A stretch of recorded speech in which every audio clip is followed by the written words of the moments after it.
এই যে আওয়ামী ফ্যাসিবাদী শক্তিকে পালিয়ে দেওয়ার যে সুযোগ করে দিয়েছে এই সেনাবাহিনীর সেনা প্রধানের নেতৃত্বে যারা পালিয়ে দেওয়ার সুযোগ করে দিয়েছে এর মধ্যে মহাপরিচালক থেকে শুরু করে প্রত্যেকটা জায়গায় এখন আওয়ামী ফ্যাসিবাদী শক্তি এখনো বিদ্যমান।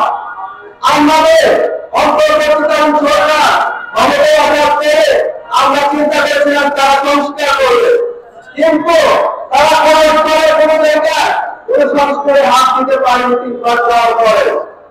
তবে আমি সাথে বলবো আপনারা জানেন এই যে আমরা জানতাম যে মানুষকে হেফাজতে নেওয়া হয় বিচারের জন্য, কিন্তু আমরা কি দেখলাম আওয়ামী ফ্যাসিবাদী শক্তি 600 উপর মেধাবে সেনাবাহিনী ক্যান্টনমেন্টে আশ্রয় দিয়ে তাদেরকে পালিয়ে দেওয়ার সুযোগ দেওয়া হলো। এটা বাংলাদেশের কোন আইনে এটা চলে আমরা এখনো বুঝিনি। আমি বলতে চাই এই যে আওয়ামী ফ্যাসিবাদী শক্তিকে পালিয়ে দেওয়ার যে সুযোগ করে দিয়েছে এই সেনাবাহিনীর সেনা প্রধানের নেতৃত্বে যারা পালিয়ে দেওয়ার সুযোগ করে দিয়েছে তাদের আমি বলতে চাই এই যে ঘুমের শিকার ভাইরা, এই ঘুমের শিকার ভাইদের সন্ধান এখন আপনাদের দিতে হবে। যেহেতু আপনারা পালিয়ে দেওয়ার সুযোগ করে দিচ্ছেন সেহেতু অবশ্যই এই ঘুমের শিকার ভাইদের সন্ধান আপনাদেরই দিতে হবে।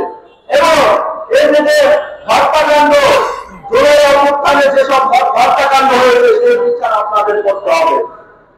আমরা জানি অন্তর্বর্তীকালীন সরকার ক্ষমতায় আসার 3 মাস হয়ে গেছে, এখনো পর্যন্ত কোন সংস্কার হয়নি।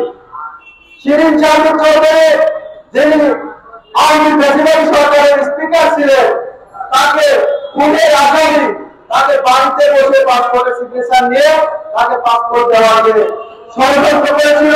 এই ষড়যন্ত্রের জন্য আমি মনে করি দায়ী একদম মহাপরিচালক থেকে শুরু করে প্রত্যেকে বরখাস্ত করে এবং নতুন নিয়োগ দিতে হবে, এই দাবি আমি জানাই। সংগ্রামী সাথী বন্ধুগণ, আমি আমার বক্তব্য বেশি দীর্ঘায়িত করবো না। আমি শুধু বলতে চাই বাংলাদেশের প্রতিটি ক্ষেত্র থেকে প্রতিটি স্তর থেকে এই আওয়ামী ফ্যাসিবাদী শক্তিকে অতি দ্রুত বিতাড়িত করে বাংলাদেশকে সংস্কারের দিকে এগিয়ে দিতে হবে। ভালো থাকবেন সবাই। আসসালামু আলাইকুম।